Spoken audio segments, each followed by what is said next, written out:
नमस्कार। हम पढ़ रहे हैं राजनीतिक विज्ञान की पाठ्य पुस्तक स्वतंत्र भारत में राजनीति का अध्याय 2, एक दल के प्रभुत्व का दौर, लोकतंत्र स्थापित करने की चुनौती। आज़ादी मिलने के साथ ही देश में कई गंभीर चुनौतियां पैदा हो चुकी थी। ऐसी चुनौतियों की चपेट में आकर कई अन्य देशों के नेताओं ने फैसला किया कि उनके देश में अभी लोकतंत्र को नहीं अपनाया जा सकता। इन नेताओं ने कहा कि राष्ट्रीय एकता हमारी पहली प्राथमिकता है और लोकतंत्र को अपनाने से मतभेद और संघर्ष को बढ़ावा मिलेगा। उपनिवेशवाद के चंगुल से आज़ाद हुए कई देशों में इसी कारण अलोकतांत्रिक शासन व्यवस्था कायम हुई। इस अलोकतांत्रिक शासन व्यवस्था के कई रूप थे। कहीं पर थोड़ा बहुत लोकतंत्र रहा, लेकिन प्रभावी नियंत्रण किसी एक नेता के हाथ में था, तो कहीं पर एक दल का शासन कायम हुआ और कहीं कहीं पर सीधे सेना ने सत्ता की बागडोर संभाली। अलोकतांत्रिक शासन व्यवस्थाओं की शुरुआत इस वायदे से हुई कि जल्दी ही लोकतंत्र कायम कर लिया जाएगा। बहरहाल एक बार कहीं अलोकतांत्रिक सरकार के पांव जम गए तो फिर उसे बदल पाना मुश्किल होता गया। भारत में भी परिस्थितियां बहुत अलग नहीं थी, लेकिन आज़ाद भारत के नेताओं ने अपने लिए कहीं ज़्यादा कठिन रास्ता चुनने का फैसला किया। नेताओं ने कोई और रास्ता चुना होता तो वह आश्चर्य की बात होती, क्योंकि हमारे स्वतंत्रता संग्राम की गहरी प्रतिबद्धता लोकतंत्र से थी। हमारे नेता लोकतंत्र में राजनीति की निर्णायक भूमिका को लेकर सचेत थे। वे राजनीति की समस्या के रूप में नहीं देखते थे, वे राजनीति को समस्या के समाधान का उपाय मानते थे। हर समस्या के लिए यह फैसला करना जरूरी होता है कि उसका शासन कैसे चलेगा और वह किन कायदे कानूनों पर अमल करेगा। चुनने के लिए हमेशा कई नीतिगत विकल्प मौजूद होते हैं। किसी भी समाज में कई समूह होते हैं। इनकी आकांक्षाएं, आशाएं अक्सर अलग अलग और एक दूसरे के विपरीत होती है। ऐसे में हम विभिन्न समूहों के हितों के आपसी टकराव से कैसे निपट सकते हैं? इसी सवाल का जवाब है लोकतांत्रिक राजनीति। सत्ता और प्रतिस्पर्धा राजनीति की दो सबसे ज़्यादा जाहिर चीज़ें हैं, लेकिन राजनीतिक गतिविधि का उद्देश्य जनहित का फैसला करना और उस पर अमल करना होता है, और ऐसा होना भी चाहिए। हमारे नेताओं ने इसी रास्ते को चुनने का फैसला किया। पिछली कक्षा में आपने पढ़ा, हमारा संविधान 26 नवंबर 1949 को अंगीकृत किया गया और 24 जनवरी 1950 को इस पर हस्ताक्षर हुए। यह संविधान 26 जनवरी 1950 से लागू हो गया था। उस वक्त देश का शासन अंतरिम सरकार चला रही थी। देश का शासन लोकतांत्रिक रूप से निर्वाचित सरकार द्वारा चलाया जाए, ऐसा जरूरी था।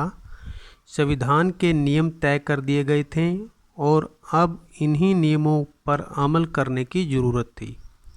शुरू में ख्याल था कि यह काम महज चंद महीनों का है। भारत के चुनाव आयोग का गठन 1950 के जनवरी में हुआ। सुकुमार सेन पहले चुनाव आयुक्त बने। उम्मीद की जा रही थी कि देश का पहला आम चुनाव 1950 में ही किसी वक्त हो जाएगा। चुनाव आयोग ने पाया कि भारत के आकार को देखते हुए एक स्वतंत्र और निष्पक्ष आम चुनाव कराना कोई आसान काम नहीं है। चुनाव कराने के लिए चुनाव क्षेत्रों का सीमांकन जरूरी था। फिर मतदाता सूची यानी मताधिकार प्राप्त वयस्क व्यक्तियों की सूची बनाना भी आवश्यक था। इन दोनों कामों में बहुत सारा समय लगा। मतदाता सूचियों का जब पहला प्रारूप प्रकाशित हुआ तो पता चला कि इसमें 40 लाख महिलाओं के नाम दर्ज होने से रह गई। इन महिलाओं को हालांकि बेटी फलांकी बेटी के रूप में दर्ज किया गया था।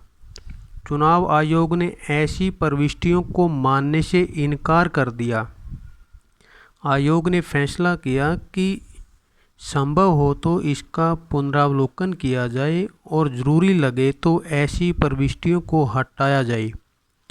यह अपने आप में हिमालय की चढ़ाई जैसा दुष्कर काम था।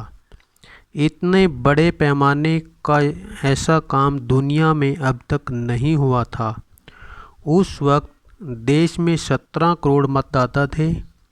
इन्हें 3200 विधायक और लोकसभा के 489 सांसद चुनने थे। इन मतदाताओं में महज 15% साक्षर थे। इस कारण चुनाव आयोग को मतदान की विशेष पद्धति के बारे में भी सोचना पड़ा। चुनाव आयोग ने चुनाव करवाने के लिए 3 लाख से ज़्यादा अधिकारियों और चुनाव कर्मियों को प्रशिक्षित किया। देश के पहले चुनाव में मतदाताओं की एक बड़ी संख्या गरीब और अनपढ़ लोगों की थी और ऐसे माहौल में यह चुनाव लोकतंत्र की परीक्षा की कठिन घड़ी थी। इस वक्त तक लोकतंत्र सिर्फ धनी देशों में ही कायम था। उस समय यूरोप के बहुत से देशों में महिलाओं को मताधिकार नहीं मिला था। ऐसे में हिंदुस्तान में सार्वभौमिक मताधिकार पर अमल हुआ और यह अपने आप में बड़ा जोखिम भरा प्रयोग था। इसकी कई तरफ से आलोचना हुई। एक हिंदुस्तानी संपादक ने इसे इतिहास का सबसे बड़ा जुआ करार दिया।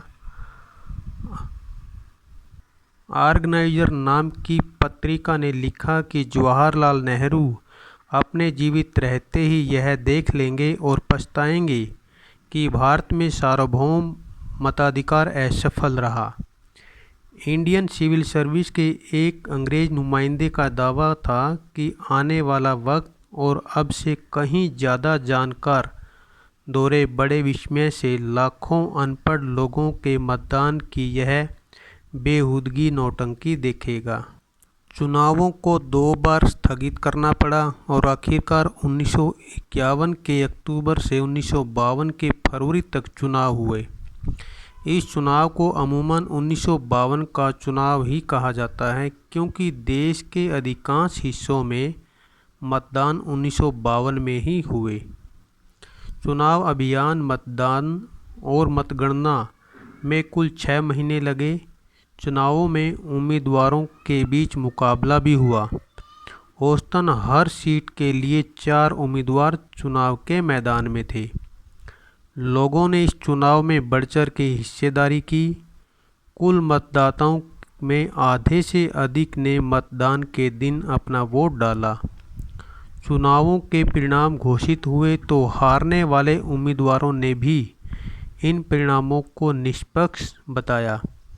सार्वभौम मताधिकार के इस प्रयोग ने आलोचकों के मुंह बंद कर दिया। टाइम्स ऑफ इंडिया ने माना कि इन चुनावों ने उन सभी आलोचकों के संदेहों पर पानी फेर दिया जो सार्वभौम मताधिकार की इस शुरुआत को इस देश के लिए जोखिम का सौदा मान रहे थे। देश से बाहर के पर्यवेक्षक भी हैरान थे। हिंदुस्तान टाइम्स ने लिखा, यह बात हर जगह मानी जा रही है कि भारतीय जनता ने विश्व के इतिहास में लोकतंत्र के सबसे बड़े प्रयोग को बखूबी अंजाम दिया। 1952 का आम चुनाव पूरी दुनिया में लोकतंत्र के इतिहास के लिए मील का पत्थर साबित हुआ। अब यह दलील दे पाना संभव नहीं रहा कि लोकतांत्रिक चुनाव गरीबी अथवा अशिक्षा के माहौल में नहीं कराए जा सकते। यह बात साबित हो गई कि दुनिया में कहीं भी लोकतंत्र पर अमल किया जा सकता है। पहले 3 चुनावों में कांग्रेस का प्रभुत्व। पहले आम चुनाव के नतीजों से शायद ही किसी को अचंभा हुआ हो। आशा यही थी कि भारतीय राष्ट्रीय कांग्रेस इस चुनाव में जीत जाएगी। भारतीय राष्ट्रीय कांग्रेस का लोक प्रचलित नाम कांग्रेस पार्टी था और इस पार्टी को स्वाधीनता संग्राम की विरासत हासिल थी। तब के दिनों में यही एकमात्र पार्टी थी जिसका संगठन पूरे भारत में था। फिर इस पार्टी में खुद जवाहरलाल नेहरू थे, जो भारतीय राजनीति के सबसे करिश्माई और लोकप्रिय नेता थे। नेहरू ने कांग्रेस पार्टी के चुनाव अभियान की अगुवाई की और पूरे देश का दौरा किया। जब चुनाव परिणाम घोषित हुए तो कांग्रेस पार्टी को भारी भरकम जीत से बहुतों को आश्चर्य हुआ। इस पार्टी ने लोकसभा के पहले चुनाव में कुल 479 सीटों में से 364 सीटें जीती और इस तरह वह किसी प्रतिद्वंदी से चुनावी दौड़ में बहुत आगे निकल गई। जहां तक पहले आम चुनाव में भारतीय कम्युनिस्ट पार्टी दूसरे नंबर पर रही, उसे कुल 16 सीट हासिल हुई। लोकसभा के चुनाव के साथ साथ विधानसभा के भी चुनाव कराए गए थे। कांग्रेस पार्टी को विधानसभा के चुनाव में भी बड़ी जीत हासिल हुई। त्रावणकोर, कोचीन आज के केरल का हिस्सा है। मद्रास और उड़ीसा को छोड़कर सभी राज्यों में कांग्रेस ने अधिकतर सीटों पर जीत दर्ज की। आखिरकार इन 3 राज्यों में भी कांग्रेस की ही सरकार बनी। इस तरह राष्ट्रीय और प्रांतीय स्तर पर पूरे देश में कांग्रेस पार्टी का शासन कायम हुआ। उम्मीद के मुताबिक जवाहरलाल नेहरू पहले आम चुनाव के बाद प्रधानमंत्री बने। मानचित्र में आप जितना भी येलो भाग देख रहे हो, यहाँ पर कांग्रेस पार्टी का प्रभुत्व पहले 3 चुनाव में ज़्यादा रहा है।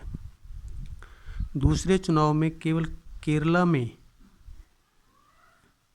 डेमोक्रेटिक लेफ्ट फ्रंट की सरकार बनी और जम्मू कश्मीर में नेशनल कॉन्फ्रेंस जो पार्टी का प्रभाव रहा है। 1952 का पहला आम चुनाव में कुल 479 सीटों में से कांग्रेस पार्टी को 364 सीट मिली और उसके बाद सीपीआई को दूसरे नंबर पर 16 सीट मिली। दूसरे आम चुनाव 1957 में कांग्रेस पार्टी को 494 सीटों में से कुल 371 सीट मिली और दूसरे नंबर पर सीपीआई 27 सीट लेकर रही आगे। तीसरे आम चुनाव 1962 में कांग्रेस पार्टी को कुल 361 सीट मिलती है और सीपीआई को 20 सीट मिलती है। पहले के 3 चुनावों में कांग्रेस पार्टी ने लोकसभा में अपनी स्थिति मजबूत रखी और उसे 3/4 सीटें मिली। कांग्रेस पार्टी ने जितनी सीटें जीती उसका 10वां हिस्सा भी कोई विपक्षी पार्टी नहीं जीत सकी। विधानसभा के चुनावों में कहीं कहीं कांग्रेस को बहुमत नहीं मिला। ऐसा ही एक महत्वपूर्ण उदाहरण है केरल का। 1957 में केरल में भारतीय कम्युनिस्ट पार्टी की अगुवाई में एक गठबंधन सरकार बनी। ऐसे एकाध मामलों में अपवाद मान ले तो कहा जा सकता है केंद्र सरकार और प्रांतीय सरकारों पर कांग्रेस पार्टी का पूरा नियंत्रण था। कांग्रेस पार्टी की जीत का यह आंकड़ा और दायरा हमारी चुनाव प्रणाली के कारण भी बड़ा चढ़ा दिखता है। चुनाव प्रणाली के कारण कांग्रेस पार्टी की जीत को अलग से बढ़ावा मिला। 1952 में कांग्रेस पार्टी को कुल वोटों में से मात्र 45% वोट हासिल हुए थे, लेकिन कांग्रेस को 74% सीटें हासिल हुई। सोशलिस्ट पार्टी वोट हासिल करने के लिहाज से दूसरे नंबर पर रही।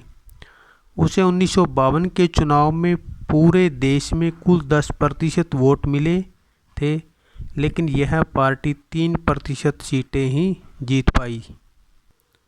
हमारे देश में चुनाव प्रणाली में सर्वाधिक वोट प्राप्त करने वाले की जीत के तरीके को अपनाया गया है। ऐसे में अगर कोई पार्टी बागियों की अपेक्षा थोड़े ज़्यादा वोट हासिल करती है तो दूसरी पार्टियों को प्राप्त वोटों के अनुपात की तुलना में उसे कहीं ज़्यादा सीटें हासिल होती है। यही चीज़ कांग्रेस पार्टी के पक्ष में साबित हुई। अगर हम सभी गैर कांग्रेसी उम्मीदवारों के वोट जोड़ दें तो वह कांग्रेस पार्टी को हासिल कुल वोट से कहीं ज़्यादा होंगे, लेकिन गैर कांग्रेसी वोट विभिन्न प्रतिस्पर्धी पार्टियों और उम्मीदवारों में बंट गए। इस तरह कांग्रेस बाकी पार्टियों की तुलना में आगे रही और उनसे ज़्यादा सीटें जीती। इस चित्र से स्पष्ट होता है कि कांग्रेस पार्टी को पीछे खींचने की ताकत रखती थी, बाकी कोई पार्टी मजबूत नहीं थी। कांग्रेस के निर्णयों का विरोध कांग्रेस पार्टी कर पाती थी। हिंदुस्तान की राजनीति में नायक पूजा जितनी बड़ी भूमिका अदा करती है, उसकी तुलना दुनिया के किसी भी दूसरे देश की राजनीति में मौजूद नायक पूजा के भाव से नहीं की जा सकती। लेकिन राजनीति में नायक पूजा का भाव सीधे पतन की ओर ले जाता है और यह रास्ता तानाशाही की तरफ जाता है। डॉक्टर भीमराव अंबेडकर, संविधान सभा में भाषण 25 नवंबर 1949 को।